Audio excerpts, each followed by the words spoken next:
রহমতে আলাম নবী রহমতে আলাম নবী কোরআনে প্রমাণ কেউ বুঝিতে পারে না রে দয়ার নবীর শান কেউ বুঝিতে পারে না রে আমার মায়ার নবীর শান নবী নূরেরই পুতুল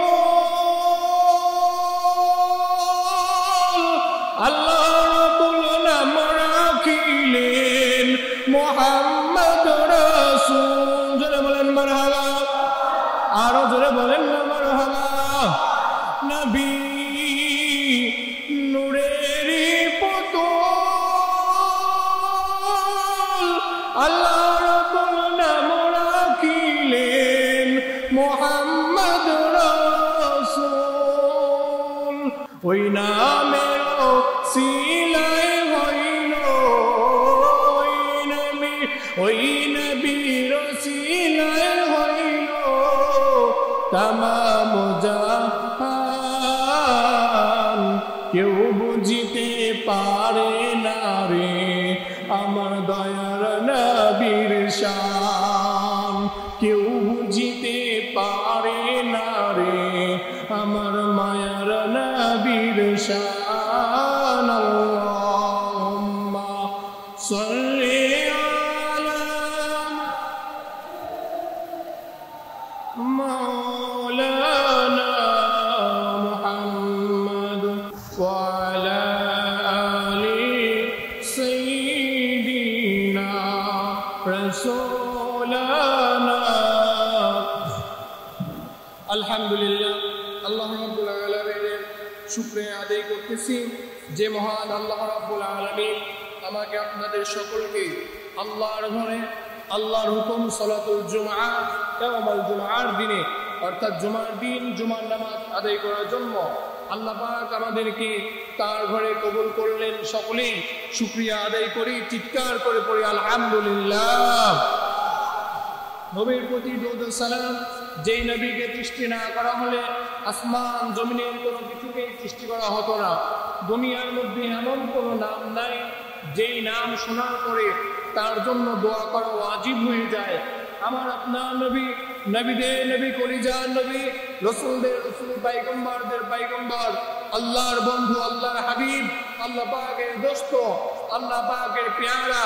শুধুমাত্র একজনই যার নাম শোনার পরে যদি কেউ দরুদ না পড়ে তার উপরে সরাসরি আল্লাহর গজব নাজিল হয় বলেন নাউজুবিল্লাহ সেই নবীর প্রতি দরুদ ও সালাম সকলেই পড়ি সাল্লাল্লাহু আলাইহি ওয়াসাল্লাম আমি যেহেতু সময় কম জন্য ভূমিকায় যাচ্ছি না গত জুমায় আপনাদের সামনে আলোচনা করতেছিলাম যে আখিরি জামানা বড় কঠিন হবে আল্লাহ রাসূল সাল্লাল্লাহু আলাইহি ওয়াসাল্লাম বলেন এমন এক সময় আসবে যেই সময় হাতে আগুন রাখা সহজ হবে কিন্তু ঈমান রাখা কঠিন হয়ে যাবে বলেন তো এখন সেই সময় আইসি কি আসে নাই সেই সময় এখন চলে এসেছে যেই সময় হাতের উপরে আগুন রাখা সহজ কিন্তু ঈমান রাখা বড় কঠিন তার বাস্তব প্রমাণ এখন 300-350 টাকা হলে জিনা করা যায় কিন্তু 3000 টাকা হলেও বিবাহ করা যায় না জিনা হারাম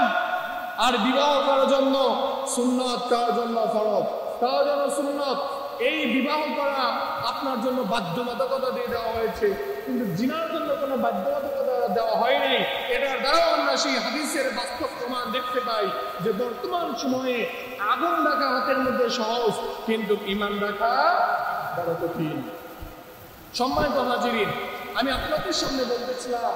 যে হযরত ইমাম মাহদী আলাইহিস সালাম তিনি কোন গোষ্ঠী থেকে আসবেন কোন বংশ থেকে আসবেন কোন গোত্র থেকে আসবেন কিভাবে আসবেন আসার পরে তার কাজ কি হবে ইমাম মাহদী আলাইহিস সালাম দুনিয়ার মধ্যে আসবেন আসার পরে তিনি তাওহীদের বাণী ছড়িয়ে দিবেন এবং সমগ্র বিশ্বে তিনি খিলাফতের আইন তিনি জারি করবেন শরীয়তের পূর্ণাঙ্গ আইন জমিনের মধ্যে চলতে থাকবে বলেন সুবহানাল্লাহ ইমাম মাহদী আলাইহিস সালাম আসার আগে বিশ্বব্যাপী এক যুদ্ধ হবে, সমগ্র বিশ্বব্যাপী এক যুদ্ধ হবে। রাসূল সাল্লাল্লাহু আলাইহি ওয়াসাল্লাম বলেন এমন এক যুদ্ধ হবে যে যুদ্ধের মধ্যে 100-র মধ্যে 99 জন মারা যাবে। শতকরা কতজন মারা যাবে? 99 জন মারা যাবে। শতকরা 99 জন মারা যাবে। 100 জন যুদ্ধ করবে আর 99 জন মারা যাবে, বিষয়টা এমন নয়, বরং শতকরা 99 জন মারা যাবে, একজন বেঁচে থাকবে। এবং সেই যুদ্ধটা কি নিয়ে হবে? ফোরাত নদীতে যেই স্বর্ণের পাহাড় রয়েছে সেটা নিয়ে মারামারি হবে। সেই স্বর্ণের পাহাড় সম্পর্কে বর্তমান বিজ্ঞান, বর্তমান যারা গবেষক আছে এরা আবিষ্কার করে ফেলেছে, হ্যাঁ ওখানে একটা স্বর্ণের পাহাড় আছে। এবং ওই নদীর পানি কমতে এখন এমন এক পর্যায়ে চলে এসেছে যেন কোনো এক সময় যেন মনে হয় স্বর্ণের পাহাড় ভেসে উঠতে পারে। এবং